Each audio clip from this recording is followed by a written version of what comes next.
Maintenant, nous étudions le livre béni des Hébreux.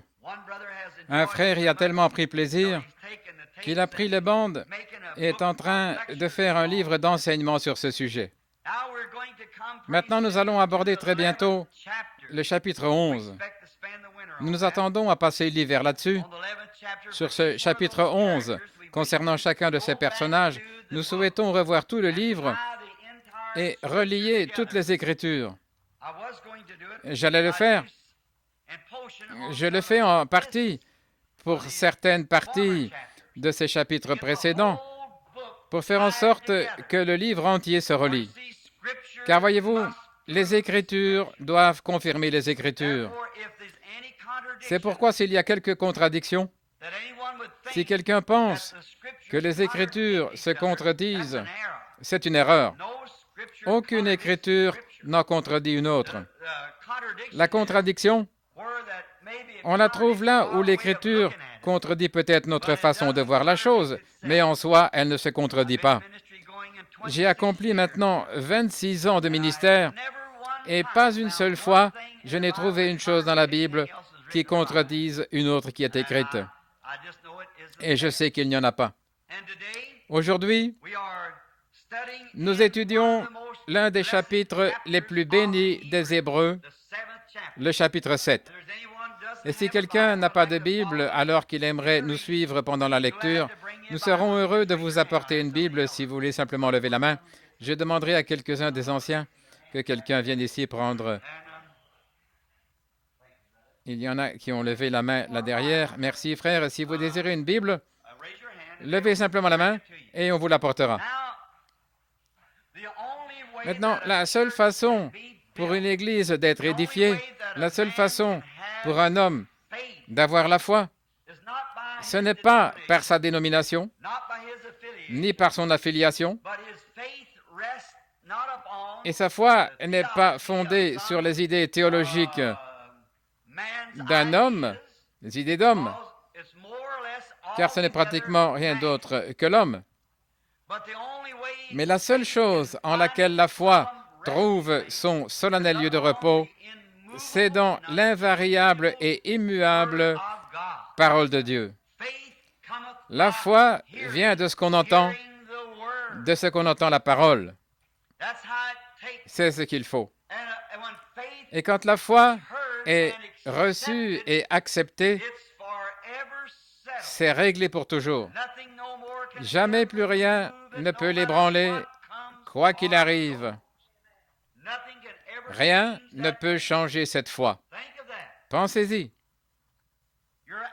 Vous êtes ancré et vous ne changez plus, maintenant et éternellement. Vous êtes ancré à jamais. Car Dieu, par un seul sacrifice, a amené à la perfection pour toujours ceux qui sont sanctifiés ou appelés.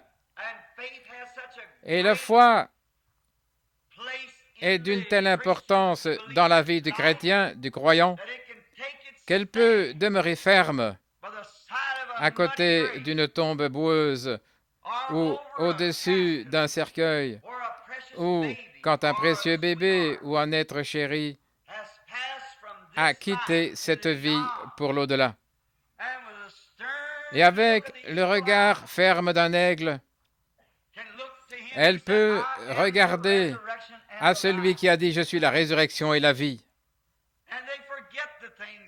Et oubliant ce qui est du passé, on court vers le but de la vocation céleste, l'appel élevé.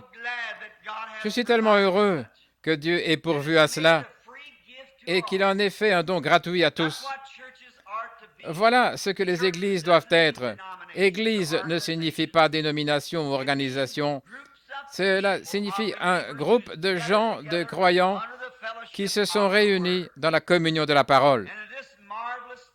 Et ici, dans ce merveilleux enseignement de Saint Paul, dans ce qui précède, dans les chapitres précédents, il a parlé d'une manière spécifique de la divinité suprême du Seigneur Jésus et de qui il était. Christ était Dieu manifesté afin que l'homme puisse le sentir et le toucher et communier avec lui. Christ, le Seigneur Jésus, était le corps dans lequel Dieu a demeuré. Dieu a été fait chair et il a habité parmi nous. 1 Timothée 3,16, sans contredit. Le mystère de la piété est grand, car Dieu a été manifesté en chair. Le grand Jéhovah est descendu et a été rendu tangible en vivant dans le corps de son propre Fils, faisant ses déclarations et réconciliant le monde avec lui-même.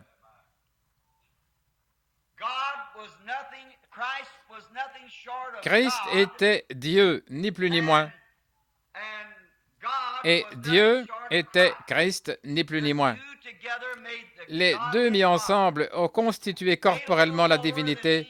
Il fut rendu un peu inférieur aux anges afin de pouvoir souffrir. Les anges ne peuvent pas souffrir. Jésus était le tabernacle dans lequel Dieu demeurait. La Bible dit au chapitre 7 des Actes des Apôtres, « Tu n'as voulu ni sacrifice, ni holocauste, mais tu m'as formé un corps. Cependant, le Très-Haut n'habite pas dans des tabernacles faits de main d'homme, mais c'est un corps que tu m'as préparé, dans lequel il a tabernaclé ou demeuré pour communier avec l'homme. » Si Dieu le permet, dès que nous en aurons fini avec ce chapitre-ci ou avec ce livre, nous allons reculer pour prendre le livre de Ruth et montrer comment Dieu est devenu notre parent en vue de se réconcilier avec les perdus par la communion et en devenant l'un de nous. Le Rédempteur doit être un parent. Et le seul moyen pour Dieu de devenir notre parent, c'était de devenir l'un de nous. Il ne pouvait donc pas devenir un ange et être parent de l'homme. Hier soir, quand je parlais à un enfant qui avait le cœur brisé, mon partenaire, dont la mère vient juste de décéder, il m'a dit, « Oh, frère Bill, je crois que ce soir elle est un ange. » J'ai dit, « Non, Earl, elle ne sera jamais un ange. Elle est une femme ce soir, telle que Dieu l'a créée, et elle le sera toujours.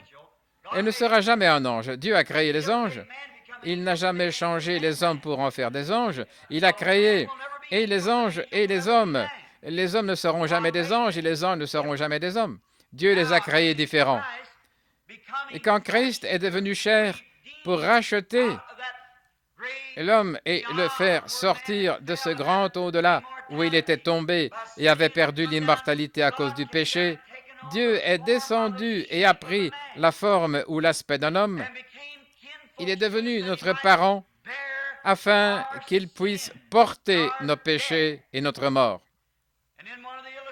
Et dans une des illustrations que nous avons données dans les enseignements précédents, simplement un petit arrière-plan afin que les nouveaux venus puissent comprendre, Dieu, sur son chemin du calvaire, pendant que l'aiguillon de la mort était sur lui et qu'il bourdonnait autour de lui pour finalement le piquer jusqu'à ce qu'il soit mort, il mourut si bien que le soleil cessa de briller.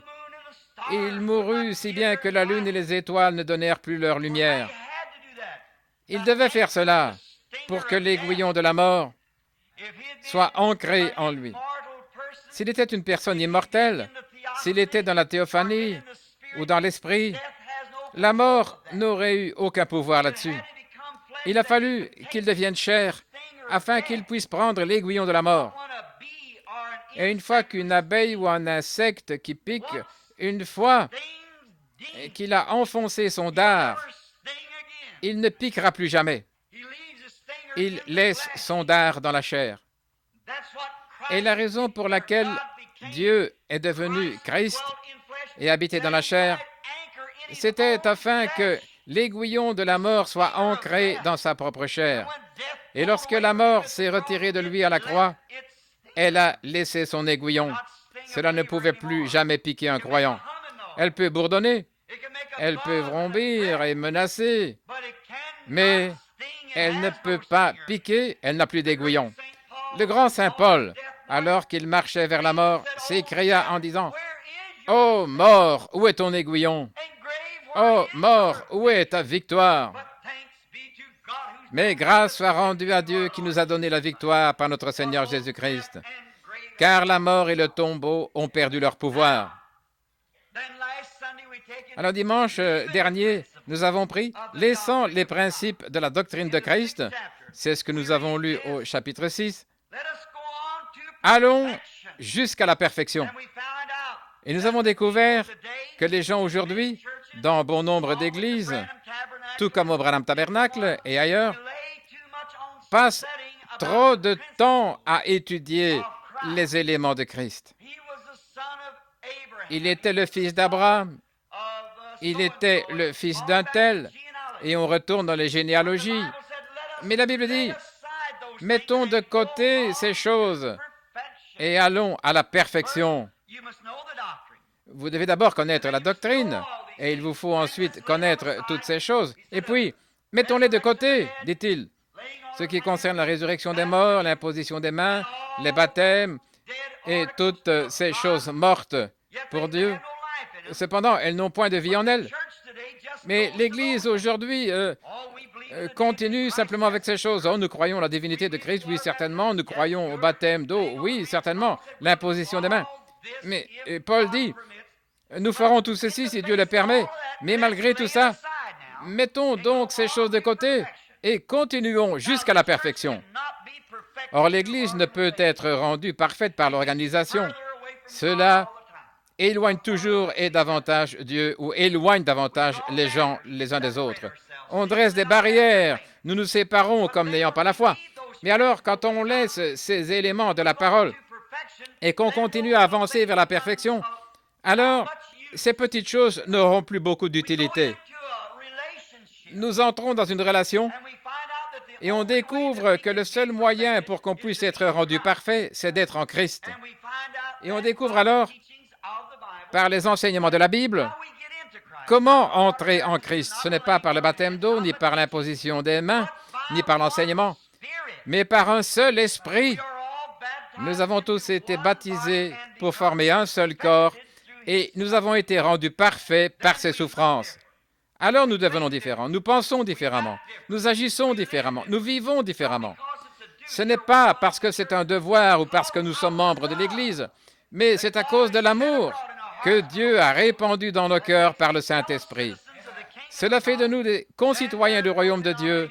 Alors il n'y a ni dénomination, ni barrière. Nous sommes tous un seul grand corps.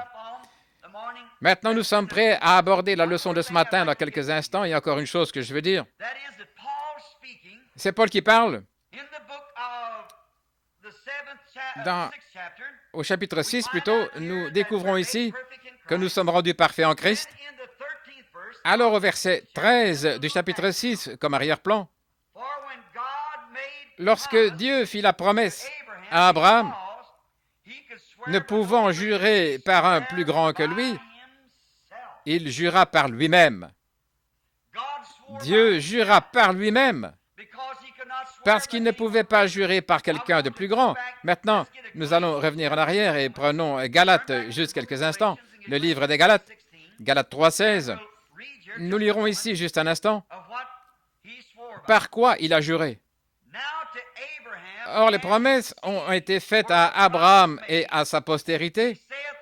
Il n'est pas dit et aux postérités, comme s'il s'agissait de plusieurs, mais en tant qu'il s'agit d'une seule, à ta postérité, c'est-à-dire Christ. Maintenant, soyez attentifs, lisez attentivement. Lorsque vous lisez à Abraham et à sa postérité au singulier, les promesses au pluriel ont été faites. Abraham et sa semence. Or, la postérité d'Abraham était une seule, c'est-à-dire Christ, et en préfiguration Isaac. Mais Abraham avait beaucoup d'enfants. Il en avait eu un avant d'avoir Isaac, ce qui montrait l'erreur de l'incrédulité de Sarah, qui voulait qu'Anne donne naissance à l'enfant, pensant qu'elle-même était trop âgée, et que Dieu contournerait la chose et ferait une voie différente de celle qu'il avait promise pour le faire. Mais Dieu tient sa promesse. Peu importe combien déraisonnable cela peut paraître, Dieu est obligé de tenir sa promesse. Et Sarah pensait que peut-être elle pouvait faire Can, ou plutôt Agar, sa servante, donne naissance à un bébé avec Abraham et qu'elle le prenne. Et c'est ainsi que naquit Ismaël, lequel fut une épine dans la chair jusqu'à maintenant. Et c'est toujours une épine dans la chair, car de lui viennent les Arabes et tout ce qu'ils ont toujours été.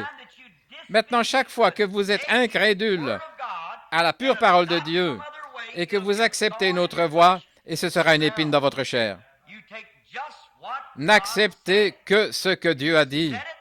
S'il l'a dit, eh bien, c'est ce qu'il veut dire. Oh, béni soit son nom. N'acceptez que sa parole. Peu importe qu'on essaie de contourner cela, qu'on dise, eh bien, ça ne signifie pas vraiment ça. Ça signifie exactement ce qu'il a dit quand Dieu fait une promesse.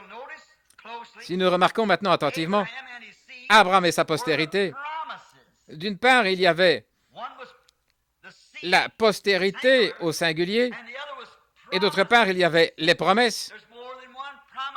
Il y a plusieurs promesses et plusieurs personnes qui sont incluses dans la postérité d'Abraham. Voyez-vous, il y a une postérité, mais plusieurs personnes constituent cette postérité. Voyez-vous, elles ne furent pas faites uniquement à Abraham ou à Isaac uniquement, mais c'était à toute la postérité d'Abraham. Les promesses ont été faites en particulier à chaque semence de cette postérité-là. Vous comprenez? C'est pourquoi, étant morts en Christ, conformément aux Écritures, nous devenons la postérité d'Abraham et sommes héritiers conformément à la promesse, non pas en adhérant à l'Église ou en instituant des choses mortes, mais c'est en étant nés de l'Esprit de Christ que nous devenons la postérité d'Abraham et que nous sommes co-héritiers avec lui dans le royaume. Là, nous continuons à lire, un peu plus loin maintenant. Dieu fait un serment, maintenant au verset 17 du chapitre 6.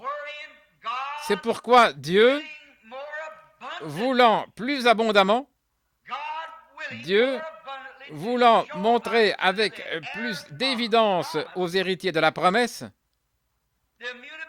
l'immuabilité de sa résolution, la confirma par un serment. Oh, arrêtons-nous maintenant quelques minutes. Dieu étant davantage disposé, ce n'est pas qu'il était obligé, mais c'était pour que cette chose soit certaine. Nous avons déjà vu que Dieu s'est fait chair, qu'il habitait parmi nous, et qu'il s'est lui-même manifesté au monde. Lorsqu'il vit la femme en état d'adultère, il a dit « Je ne te condamne pas, va et ne pêche plus ».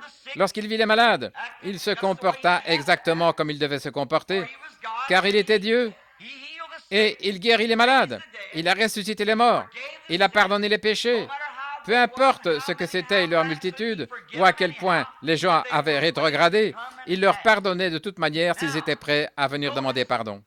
Maintenant, remarquez, si Dieu a agi une fois dans une certaine circonstance, et si cette même circonstance se présente une nouvelle fois, il doit agir la seconde fois comme il l'a fait la première fois, sinon il serait injuste.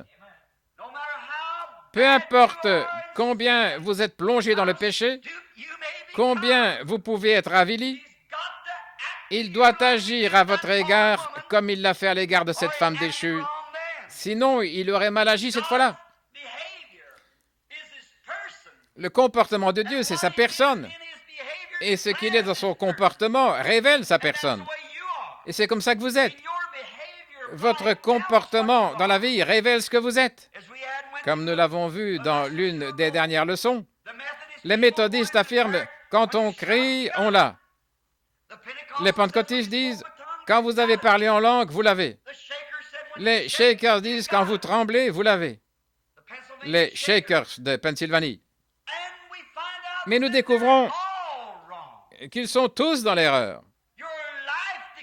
Votre vie déclare cela. Votre personne déclare ce que vous êtes.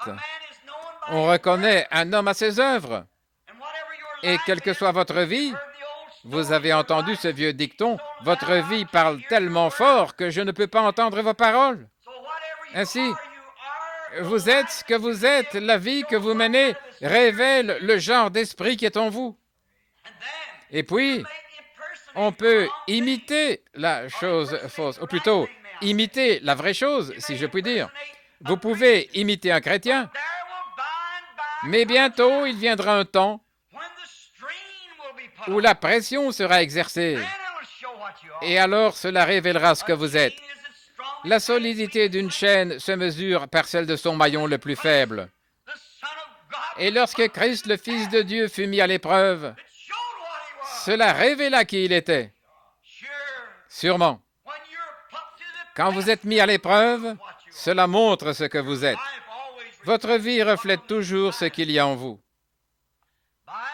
Bientôt, mais soyez sûr d'échapper aux conséquences de vos péchés. C'est ce que nous essayons de dire. Jésus a dit dans Saint Jean 5, 24, « Celui qui écoute, pas celui qui tremble, ni celui qui parle, mais celui qui entend ma parole et qui croit à celui qui m'a envoyé, a la vie éternelle et ne viendra jamais en jugement, mais il est passé de la mort à la vie. » Il s'agit de votre foi. Et votre foi, vous la confessez de vos lèvres, vous l'exprimez aux gens qui vous écoutent, mais votre vie est exposée devant tous. Ainsi, peu importe combien vous essayez de vous conduire comme ceci ou cela, ça ne marchera jamais. Il faut que la chose soit en vous. Voilà le noyau même de toute l'histoire. C'est votre propre foi personnelle dans le Christ ressuscité en tant que votre Sauveur, qu'il est à la droite de Dieu, agissant à votre place ce matin, pendant que vous agissez à sa place ici-bas en tant que témoin. Un témoin doit agir à la place de quelqu'un d'autre. Il vous représente en tant que témoin. Et comme votre vie ici reflète votre témoignage en Christ, elle se reflète là-bas et ici. Et il est là-haut. De même, ce qu'il représente pour vous se reflète aussi bien là-bas qu'ici. Ainsi, c'est par votre foi que vous êtes sauvés et par elle seule. Ainsi, les sensations, les émotions, les sentiments, tout cela n'a rien à faire avec cela. Maintenant, je ne suis pas... Maintenant, ne vous méprenez pas en disant que je ne crois pas à ces émotions. Certainement que j'y crois. Mais ce que nous essayons d'enfoncer dans la tête des gens, c'est que ce ne sont pas des émotions. Le diable s'est emparé de ces choses et emballé les gens en les laissant baser leur destination éternelle sur une émotion. Crier, parler en langue, aller à l'église tous les dimanches, se comporter comme un chrétien, cela n'aura aucun effet en ce jour-là, à moins qu'un homme ne naisse de nouveau. Et votre vie reflète ce qui est en vous, pas vos émotions. Vous pouvez avoir du sang dans les mains, vous pouvez parler en langue, vous pouvez guérir les malades, vous pouvez déplacer les montagnes par votre foi, mais vous n'êtes toujours rien. 1 Corinthiens 13, il faut que ce soit quelque chose qui se produise par une naissance qui vient de Dieu et que Dieu produise une nouvelle naissance en vous et vous donne une partie de lui-même. Alors, ces choses vont se manifester. Vous êtes une nouvelle création. Je leur donne ce qui est éternel. Nous avons examiné le mot éternel. Pour toujours, c'est un espace de temps. L'éternité, c'est pour toujours et pour toujours. Il n'y a qu'une seule éternité. Et nous découvrons que vous recevez la vie éternelle. Et le mot en grec, c'est Zoé, ce qui signifie la vie de Dieu, et vous recevez une partie de la vie de Dieu. Cela fait de vous un fils spirituel de Dieu. Et vous êtes aussi éternel que Dieu. Vous n'avez pas de fin, vous êtes infini parce que vous n'avez pas eu de commencement. Tout ce qui a un commencement a une fin, et ce qui n'a pas de commencement n'a pas de fin. Combien nous aimons cette précieuse parole. Combien le chrétien devrait être établi dans la foi qui a été transmise aux saints une fois pour toutes et ne pas être ballotté d'un lieu à l'autre et adhérer à diverses églises. Quelle que soit l'Église à laquelle vous désirez adhérer, c'est en ordre, pourvu que vous soyez chrétien. Mais commencez par le commencement, c'est-à-dire par cette naissance qui fait que vous deveniez apparenté à Dieu comme Dieu est devenu votre parent. Il est devenu parent afin de vous ressusciter. Avant de vous ressusciter, il doit vous donner la vie éternelle. Alors Dieu devait devenir parent pour subir la mort. Afin de vous ressusciter, vous devez être apparenté à lui afin de faire partie de la résurrection. Vous voyez ce que c'est? C'est un échange. Dieu est devenu vous afin que vous puissiez devenir Dieu. Dieu est devenu une partie de vous, la chair, afin que par grâce vous deveniez une partie de lui, pour avoir la vie éternelle. C'est une très belle image. Oh, nous aimons ça. Dieu, voulant plus abondamment, il n'était pas obligé, mais il était désireux. J'en suis si heureux, pas vous, que notre Dieu soit désireux. Regardez, qu'en serait-il s'il n'était pas longanime? Quels sont les fruits de l'esprit? L'amour, la joie, la fidélité, la paix, la longanimité. Voilà une partie de Dieu qui est en vous. Et la patience, portant les fardeaux les uns des autres, vous pardonnant mutuellement, comme Dieu vous a pardonné à cause de Christ. L'Esprit de Dieu qui est en vous vous rend ainsi. Et alors, quand Dieu était ici-bas et qu'il est devenu vous, qu'il est devenu péché, quand il a pris votre péché, il l'a porté pour vous et a subi le châtiment à votre place. Dieu est longanime, portant nos fardeaux. Et donc, c'est un Dieu qui est bon. Certaines choses que vous désirez, vous savez que Dieu est assez bon pour vous accorder cela. Il aime vous rendre heureux. Il est amour. Et son grand amour le contraint même parfois à descendre pour que vous ayez ce que vous désirez. Regardez Thomas après la résurrection. Thomas ne voulait pas croire. Oh, il a beaucoup d'enfants aujourd'hui. Mais Thomas disait, non, non, il me faut avoir une preuve. Je dois mettre mes mains dans son côté et mes doigts là dans ses mains avant que je ne croie cela. Peu m'importe ce que vous dites. Voyez-vous, il était à l'instant même complètement en dehors de la ligne des Écritures. Vous êtes censé le croire. Ainsi il a dit, je dois avoir une sorte d'évidence comme preuve. Et Jésus est apparu, qu'il est bon. Il a dit, viens Thomas, si c'est ça que tu veux, eh bien, tiens, tu peux l'avoir. C'est ainsi que nous sommes. Nous disons, Seigneur, je dois parler en langue, je dois crier, je dois... Oh, vas-y, je permettrai que tu aies cela. Il est bon. Alors il a mis les mains dans son côté, puis il a dit, oh, c'est mon Seigneur et mon Dieu. Et il a dit, Thomas, maintenant tu crois parce que tu as vu. Mais combien plus grande est la récompense de ceux qui n'ont pas d'évidence, mais qui croient cependant. Vous y voilà. C'est à cela que nous devons en arriver. Combien plus grande est la récompense de ceux qui n'ont rien vu et qui cependant croient. C'est par un acte de foi que nous l'acceptons. Maintenant, je crois que les signes accompagnent les croyants. Mais commençons par le commencement. Vous pouvez avoir les signes sans avoir la chose. Paul a dit, je pourrais parler en langue comme les hommes et les anges et je ne suis rien. Je peux déplacer les montagnes par la foi et je ne suis rien. Je pourrais comprendre la Bible au point de connaître tous les mystères de Dieu et je ne suis rien. Voyez-vous, ça, ce sont des dons du Saint-Esprit sans le Saint-Esprit.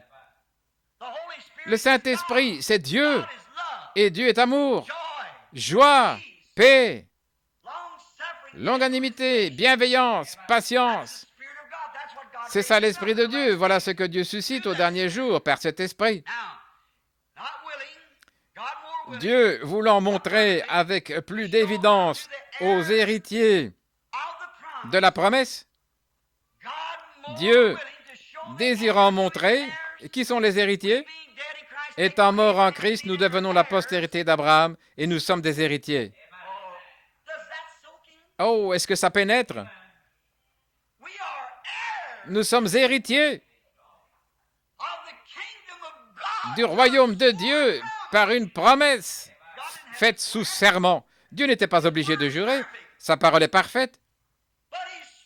Mais en plus, il jura par lui-même, car il n'y a pas de plus grand que lui.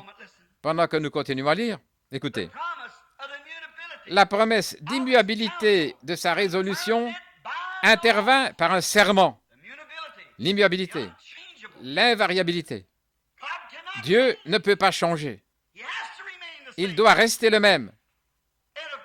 Et si Dieu a guéri une personne malade, il ne peut jamais changer son attitude. Si Dieu a pardonné un pécheur, une prostituée, il ne peut jamais changer son attitude. L'immuabilité, l'invariabilité de la parole de Dieu. Dieu a dit dans un passage, « Je suis l'Éternel qui guérit toutes tes maladies. » Il doit demeurer fidèle à ça, car il est infini. Il connaissait la fin dès le commencement. Maintenant, je peux dire, je ferai ceci. Mais la Bible dit que nous devrions dire, si le Seigneur le veut. Étant un mortel, je n'en sais rien. Quelquefois, je dois retirer ma parole. Mais Dieu ne peut pas retirer la sienne. Il est Dieu. Et il ne demande qu'une seule chose. Si tu crois, oh là là, si tu crois, tout est possible. Si tu crois, c'est tout ce que vous... Si tu crois, voilà la question. Et la question n'est pas dans la parole de Dieu. À cause de son immuabilité, il ne peut pas changer. Comme c'est merveilleux. Maintenant, écoutez. Afin que, par deux choses immuables, dans lesquelles il est impossible que Dieu mente, impossibilité et immuabilité signifient pratiquement la même chose, qui ne peut changer, ça ne peut pas bouger, il va rester le même pour toujours. L'immuabilité et l'impossibilité.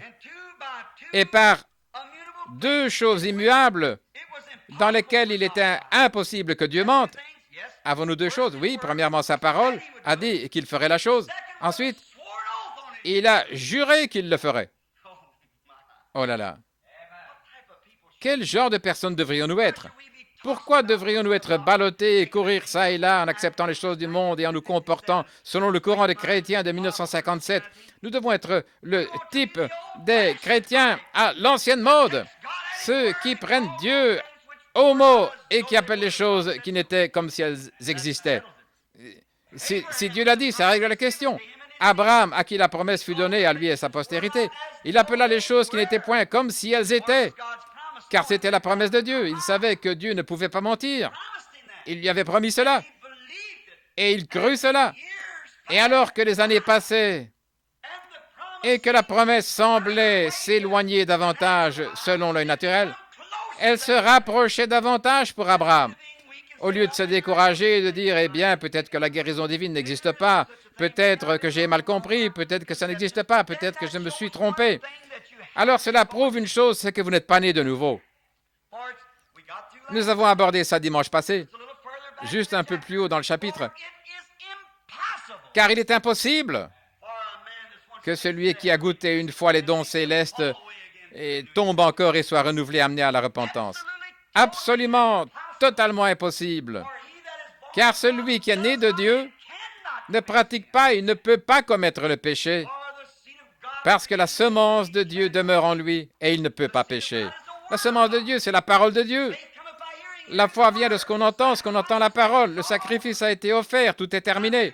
Maintenant, si vous agissez mal, Dieu vous fera payer pour ça. Mais si vous agissez mal, vous ne le faites pas volontairement. Chapitre 10, je crois le verset 47. Car si nous péchons volontairement, après avoir reçu la connaissance de la vérité, mais une fois que vous êtes né, vous avez la vérité, pas la connaissance de la vérité, mais vous avez accepté la vérité. C'est devenu une réalité. Et vous êtes un enfant de Dieu, maintenant et pour l'éternité. Dieu a juré qu'il le ferait. Jésus a dit, celui qui entend mes paroles et croit à celui qui m'a envoyé a la vie éternelle et je le ressusciterai au dernier jour. Il ne viendra jamais en jugement. Il est passé de la mort à la vie.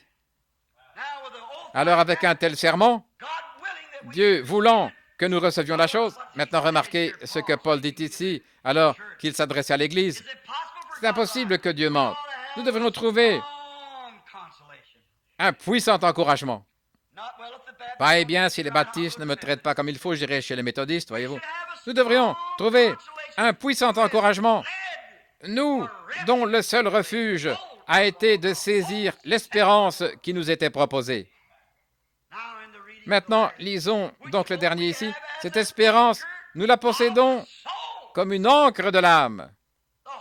L'espérance, le serment de Dieu, nous la possédons comme une ancre de l'âme, sûre et solide.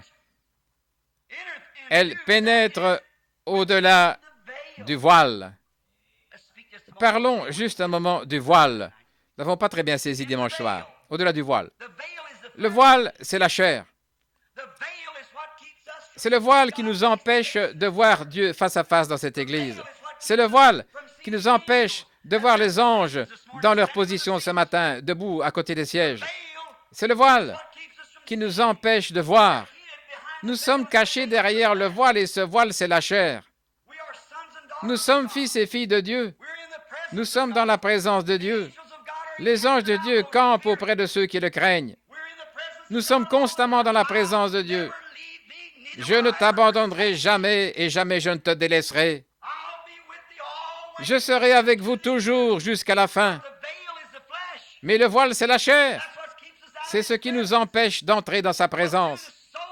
Mais dans l'âme, dans l'esprit, par notre foi, nous savons qu'il nous garde. Il est à nos côtés. Il est ici maintenant. Un matin, à Dothan, un vieux prophète était encerclé par une armée. Et son serviteur vint disant, « Oh, mon père, le pays tout entier est encerclé par les étrangers. » Et Élie s'est levé et a dit, « Eh bien, mon fils, ceux qui sont avec nous sont plus nombreux que ceux qui sont avec eux. » Il écarquilla les yeux et regarda tout autour de lui, il ne voyait rien. Il a dit, « Oh Dieu, je voudrais que tu lui ouvres les yeux, que tu lui ôtes le voile. » Et lorsque le voile tomba de ses yeux, il y avait des chars de feu autour de ce vieux prophète. La montagne était en feu avec des anges et des chars. Vous y voilà. Oh, Géasi pouvait donc dire, « Maintenant je comprends. » Voyez-vous, le voile était tombé. C'est cela l'obstacle. Voilà la chose. Retenez-la bien. C'est le voile qui nous empêche de vivre comme nous le devrions. C'est le voile qui nous empêche de faire les choses que nous voulons vraiment faire. Et Dieu s'est voilé dans la chair. Et puis, le voile a été déchiré en deux. Et Dieu est redevenu Dieu. Et il a ressuscité le voile dans lequel lui-même s'était caché. C'était la résurrection du Seigneur Jésus. Cela nous montre que ce voile dans lequel nous sommes cachés maintenant, par la foi, nous croyons et acceptons cela. Et quand ce voile sera déchiré en deux, j'entrerai dans sa présence, avec cette assurance de savoir que je le connais dans la puissance de sa résurrection. À la venue du Seigneur Jésus, ce voile sera à nouveau ressuscité dans un état parfait. Ainsi, je marcherai et parlerai avec lui comme mon Sauveur et mon Dieu, quand il s'assiera sur le trône de David. Et nous vivrons pour toujours dans ce voile, après qu'il aura été rendu parfait. Dans ce voile-ci, il y a le péché. Peu importe, ne vous imaginez jamais que vous aurez ce corps glorifié sur cette terre. Il doit mourir, tout comme votre âme doit mourir, pour naître de nouveau. Dans la perfection, vous n'aurez jamais cela en prenant de la nourriture, ni en faisant ceci, en arrangeant ce corps. Et s'il vous faut cesser de faire ceci et cela, c'est la loi, c'est du légalisme. Nous ne croyons pas aux formes légalistes du salut. Nous croyons que c'est par la grâce que nous sommes sauvés. Ça ne dépend pas de vous. Vous n'avez rien à voir là-dedans. C'est l'élection de Dieu. Nul ne peut venir à moi si mon Père ne l'attire. C'est vrai. Tout ce que Jésus est venu faire, c'était chercher ceux que le Père a connus d'avance et qu'il a prédestinés avant la fondation du monde à devenir fils et filles de Dieu. Amen. Ça ne dépend ni de celui qui veut, ni celui qui court, mais de Dieu qui fait miséricorde. C'est Dieu qui fait cela. Vous ne pouvez pas du tout vous vanter. Vous n'avez rien fait. Dieu, par grâce, vous a sauvé. Ce n'est pas vous-même. Si c'était le cas, vous auriez de quoi vous vanter. Mais vous n'avez rien de quoi vous vanter. C'est à lui que revient toute la gloire. C'est à lui. Il vous a donc donné cette espérance certaine. Il a juré que c'était impossible que ses enfants soient perdus. Maintenant, on reçoit des coups de fouet pour avoir mal agi. On récolte ce qu'on a semé. On reçoit ça. Ne croyez pas que vous pouvez simplement continuer à sortir et à pécher en vous tirant comme ça. Si vous le faites avec ce comportement, ça montre que vous n'êtes jamais né de nouveau. Vous saisissez. Si vous avez encore en vous le désir de faire ce qui est mal, alors vous êtes encore dans l'erreur. Voyez-vous, car il est rendu parfait pour toujours. Et ces animaux dans l'Ancien Testament, du temps de la loi, qui étaient offerts annuellement, continuellement, ne pouvaient pas ôter le péché. Mais lorsque nous posons nos mains sur sa tête et confessons nos péchés et sommes nés de nouveau de l'Esprit de Dieu, nous n'avons plus le désir du péché. Et pour vous, le péché est mort. Et c'est pour le temps et l'éternité. Vous commettrez des fautes, vous tomberez, vous ferez volontairement le mal, vous sortirez des fois et vous ferez des choses. Ça ne signifie pas que vous êtes perdu. Ça signifie que vous allez recevoir la correction. Maintes fois, mon petit garçon, mes enfants font des choses, les vôtres aussi, ils savent que ce n'est pas permis. Ils savent ce qui les attend. Ils auront une correction pour cela. Et parfois une belle. Mais c'est toujours votre enfant malgré tout. Certainement. Il est impossible que celui qui est né une fois de la vie éternelle soit encore perdu. Dieu ne reprend pas ce qu'il a offert. Celui qui écoute mes paroles et croit, celui qui m'a envoyé à la vie éternelle, et il ne viendra jamais en jugement, mais il est passé de la mort à la vie, et je le ressusciterai au dernier jour. Voilà la promesse de Dieu.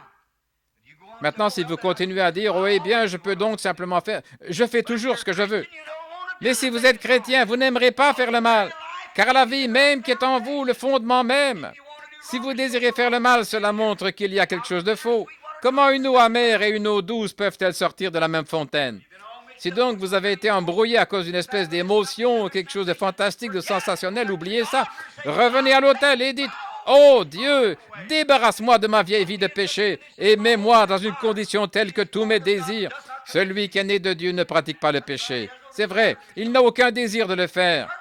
Le diable le fera certainement tomber de temps en temps dans son piège, mais pas volontairement. La Bible le dit. Voyez-vous, le diable fera tomber de temps en temps, certainement. Il a essayé de tendre un piège à notre Seigneur Jésus. Il a essayé avec Moïse. Il a essayé avec Pierre et il l'a eu. Il a essayé avec bien des gens. Et Pierre l'a même renié. Mais alors il est allé pleurer amèrement, car il y avait quelque chose en lui.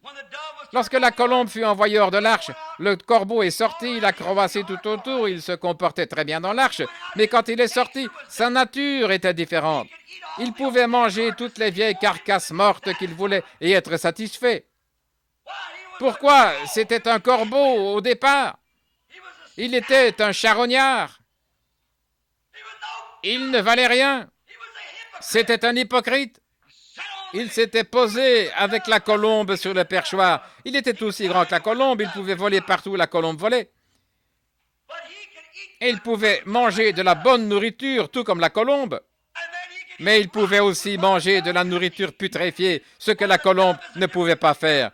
Car la colombe est constituée autrement, elle est faite différemment. C'est une colombe et la colombe ne peut pas digérer de la nourriture putréfiée, car elle n'a pas de bile. Et un homme qui est né de l'Esprit de Dieu devient une colombe de Dieu, de par sa nature, son changement, sa constitution. Oui, monsieur, si vous mettez l'esprit de la colombe dans le corbeau, celui-ci ne posera jamais sur une carcasse, sur un cadavre. S'il s'y posait par mégarde, il s'en éloignerait rapidement. Il ne pourrait pas le supporter. Et quelqu'un qui est né de l'Esprit de Dieu ne tolère pas cela. Il pourrait entrer une fois dans un bar, mais il en sortira bien vite.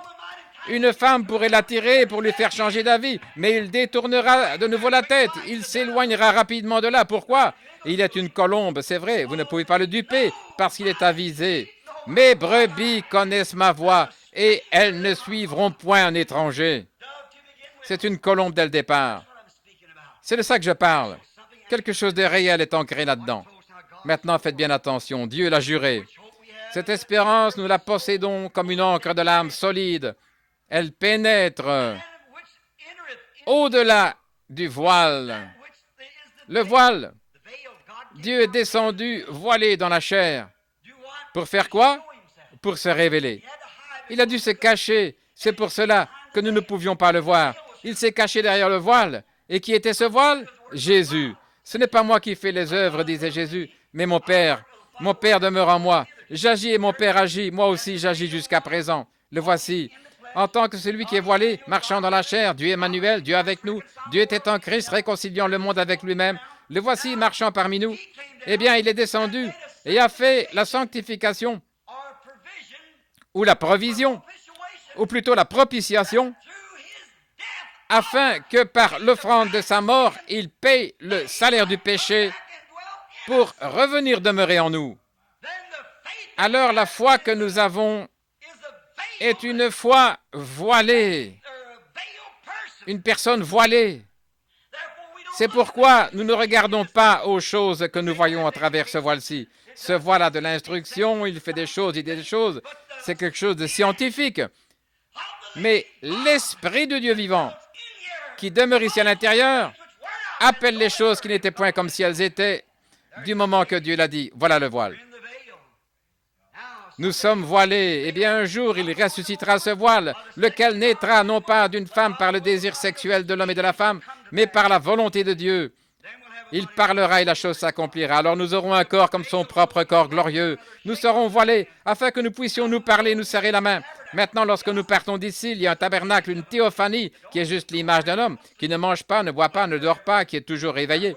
C'est là que nous allons. Mais ils attendent sous l'autel, criant, « Seigneur, jusqu'à quand pour revenir ?» Parce qu'ils désirent se serrer la main. Ils veulent s'asseoir, manger, se parler. Ce sont des humains. Que le nom du Seigneur soit béni.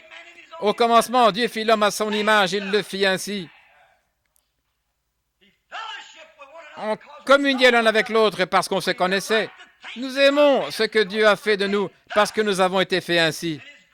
Et à sa glorieuse venue, ceux qui seront prêts seront ainsi pour toujours. Immortels, nous serons à sa ressemblance. Oh, béni soit ce nom de Christ. Et maintenant, nous avons les arts de notre salut. Quand nous l'acceptons comme notre sauveur personnel, notre guérisseur, toutes ces autres rémunérations sont les dividendes versés sur la police d'assurance. Vous savez ce qu'est une police d'assurance. Vous pouvez en retirer des dividendes jusqu'à la valeur nominale. Vous pouvez certainement retirer des dividendes et nous sommes en train de retirer des dividendes. Seulement, ce qu'il y a, c'est que dès que nous retirons des dividendes, les rémunérations se reconstituent. Une fois, un agent d'assurance m'a dit, « Billy, j'aimerais te vendre une assurance. » J'ai dit, « J'en ai une. » Ma femme s'est retournée et m'a regardé. Eh bien, je n'ai rien contre les assurances, mais certaines personnes n'ont pas d'assurance. Alors, ma femme m'a regardé drôlement, elle a dit, « Tu as une assurance, toi ?» J'ai dit, « Bien sûr. » Elle n'en savait rien. Elle a dit, « Eh bien, Billy, quel type d'assurance tu as ?» J'ai dit, « Assurance bénie. Jésus m'appartient. Oh, quel avant-goût de la gloire divine. Héritier du salut, racheté par Dieu, né de son esprit, lavé dans son sang. » Il a dit, « C'est très bien, Billy. Mais ce n'est pas ce qui t'amènera au cimetière. » J'ai dit, « Mais c'est ce qui m'en fera sortir. » Voilà l'important. Je ne me préoccupe pas de comment y aller, mais je me préoccupe de comment en sortir. Et j'ai l'assurance par le serment du Dieu d'éternité qu'il me ressuscitera au dernier jour à la ressemblance de son Fils. Je marcherai avec assurance et j'aurai une consolation et une encre de l'âme, car étant dans ce voile, il y a quelque chose d'invisible qui me tient ancré là dans le rocher des âges. Que les eaux montent et mugissent, cela ne change rien. Mort, péril ou quoi que ce soit d'autre, rien ne nous séparera de l'amour de Dieu. Mon encre tient au-delà du voile. Quand les flots s'élèvent, qu'ils se brisent, que les infidèles surgissent, le croyant né de nouveau possède une encre. Vous ne voyez pas encore à travers ce voile, mais je sais que mon encre tient là au rocher des âges, qui est une promesse sous serment qu'il me ressuscitera au dernier jour. Il n'est pas étonnant que vous puissiez regarder la mort en face et dire « Où est ton aiguillon ?» Et tombe, où est ta victoire? Mais grâce soit rendue à Dieu qui nous donne la victoire par notre Seigneur Jésus-Christ. Nous sommes dans le précurseur. Oh là là, nous n'arriverons pas à notre leçon. Nous avons un précurseur. Avez-vous déjà remarqué?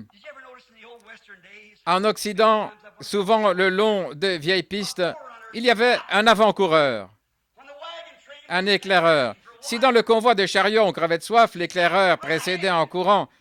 Et s'il voyait des tribus d'Indiens, il les contournait. Et il cherchait où il y avait une fontaine d'eau. Il rentrait à toute vitesse le dire au chef du convoi de chariots. « Accélérez vos chevaux, que chacun prenne courage, Car juste de l'autre côté de la montagne, il y a une grande fontaine d'eau. C'est un avant-coureur. Et ici, l'avant-coureur. Autrefois, l'homme se trouvait coincé par le diable sous un tir rapide. Mais quelqu'un s'est emparé de la mitrailleuse. C'est Jésus. Le précurseur nous a précédés, alors que Satan se tenait là avec une mitrailleuse pour nous assujettir, en nous gardant toujours dans l'esclavage et dans la peur de la mort. Lui gardait cette fontaine. Certainement, il l'a gardée. Il avait reçu l'ordre parce que nous avions péché et nous en avions été chassés. Mais le précurseur, Christ, est venu et s'est emparé de la mitrailleuse. Avez-vous entendu ce vieux cantique? Montez la garde car je viens. Non pas montez la garde, mais prenez possession du fort. Nous ne voulons pas continuer à y veiller. Christ a pris possession du fort. Alléluia. La porte est ouverte. Il y a une fontaine ouverte dans la maison de Dieu, dans la cité de David, pour la purification de ce qui est impur. Notre précurseur y est entré pour nous. Le précurseur nous dit, il y a juste de l'autre côté là, un endroit où on ne vieillira jamais, où on n'aura pas de rides, où vous n'aurez pas à utiliser les produits Max Factor pour paraître belle devant votre mari. Le précurseur nous a précédés. Ce n'est point un endroit où vous vieillirez, où vous lasserez et vous chancellerez. Il y a un endroit où vous ne deviendrez jamais malade, où les bébés n'auront jamais de coliques, où vous ne perdrez plus jamais une dent pour en avoir une fausse. Alléluia. Oh, que son nom soit béni. Il est entré, et un de ces jours, nous serons de l'autre côté immortels, à sa ressemblance, et nous brillerons plus que les étoiles et le soleil. Certainement que le précurseur nous y a précédés. Le précurseur est allé là pour nous. Jésus a été fait souverain sacrificateur et pour toujours selon l'ordre de Melchisédek. Ce grand précurseur nous a précédés, frayant un chemin. Il est venu de l'Esprit, les grandes fontaines de l'arc-en-ciel de Dieu, lequel n'avait ni commencement ni fin. Il a toujours été Dieu. Quand ce rayon de lumière est sorti, c'était un rayon d'amour. C'est le principal, le rouge. La couleur suivante, c'était le bleu. Le bleu, la fidélité. Après ce qui suivait, c'était les autres couleurs pour former cette couleur parfaite qui sont les 7 esprits de Dieu, qui sont sortis de cette grande fontaine ou de ce grand diamant dont Jésus a parlé, ce grand diamant qui a été taillé pour refléter ces couleurs. Dieu a été fait chair et habité parmi nous, afin de refléter sa bonté, sa miséricorde parmi nous par des dons miracles et des prodiges. Tout ce grand arc-en-ciel était devenu une théophanie faite à l'image de l'homme. Cependant, il n'était pas un homme. Il n'avait pas encore de chair. Il était une théophanie. Moïse a dit, « J'aimerais te voir. » Dieu le cacha dans le rocher. Et comme il passait tout près, il lui tourna le dos. Moïse dit que ça ressemblait au dos d'un homme. Ensuite, que s'est-il passé? Un jour, alors qu'Abraham était assis là dans sa tente, nous en parlerons ce soir, lorsqu'Abraham était assis dans sa tente, Dieu est venu vers lui dans un corps de chair. Eh bien, direz-vous, frère Branham, nous allons le voir là où il a rencontré Abraham, selon l'ordre de Melchisédek, un corps de chair, et c'était Dieu. Certainement qu'il l'était. C'était Dieu dans la chair. Vous dites, alors, frère Branham, pourquoi devait-il revenir pour naître? En ce temps-là, il n'était pas né, il avait simplement été créé dans un corps dans lequel il a habité. Melchisédek était le roi de Salem, c'est-à-dire le roi de Jérusalem, ce qui veut dire roi de paix. Il n'avait ni père, ni mère, ni commencement, ni fin de jour. Jésus avait un père et une mère, et un commencement de jour et une fin de vie. Mais il a été fait selon l'ordre de Melchisédek, lequel n'avait ni commencement de jour, ni fin de vie. Melchisédek, c'était Dieu lui-même.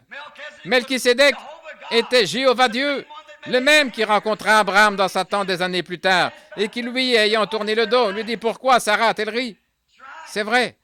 C'était lui qui se tenait là regardant en direction de Sodome. Abraham l'a reconnu parce qu'à l'intérieur de son voile, il y avait une encre qui gardait cette promesse. Ce n'est pas parce qu'il avait une certaine sensation, mais Dieu lui avait fait cette promesse. Et quand il est entré en contact avec ce grand aimant, il savait que c'était là dans cette chair. Il a parcouru un bout de chemin avec Abraham. Il a parlé avec lui disant, « Je ne cacherai pas ces choses à Abraham, vu qu'il est l'héritier du monde. Je ne lui cacherai pas. Aussi, Abraham, je vais te dire ce que je vais faire là à Sodome, tout ce qu'il allait faire. » Et dès qu'il eut béni Abraham, il retourna dans l'espace. Un homme qui s'était tenu là, ayant de la poussière sur ses vêtements. Un homme. Et non seulement ça, mais il a mangé la chair d'un veau qu'Abraham avait tué, et il a bu du lait de vache, et il a mangé un gâteau de maïs avec du beurre. C'est l'exacte vérité. Et puis, il est redevenu une théophanie. Qu'était-ce? Pourquoi ne l'a-t-il pas pris alors? Il n'était pas encore né comme vous et moi, mais il devait naître dans la chair afin de pouvoir retenir cet aiguillon. C'était là un corps créé. C'était un corps pour lequel il avait simplement retiré le calcium et la potasse de la terre et il avait soufflé et il est entré là-dedans. C'était comme Melchisédek, il est entré dans ce corps où il pouvait marcher devant lui étant voilé. Un voile qu'il a lui-même créé, non pas un voile créé par une femme, issu du sein d'une femme, d'une cellule, jamais. Mais il a créé ceci et il est entré et il a parlé selon l'ordre de Melchisédek. Qui était ce Melchisédek? En effet, ce Melchisédek, roi de Salem, c'est-à-dire Jérusalem, prince du Dieu très haut, certainement, qui est là au-devant d'Abraham lorsqu'il revenait de la défaite des rois qui le bénit et à qui Abraham donna la dîme de tout, qui est d'abord roi de justice d'après la signification de son nom, ce grand amour, ce grand esprit au commencement, roi de justice, ensuite roi de Salem, c'est-à-dire roi de paix, qui est sans père, sans mère, sans généalogie, qui n'a ni commencement de jour ni fin de vie. Qui était-ce?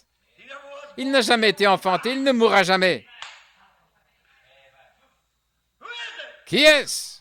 C'était Dieu, bien sûr, en préfiguration du Seigneur Jésus.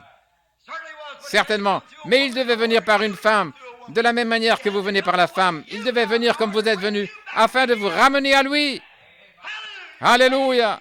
Grâce étonnante, quel doux son, qui a sauvé un pauvre et misérable aveugle comme moi. J'étais perdu, mais maintenant je suis retrouvé par sa grâce. J'étais aveugle, mais maintenant je vois.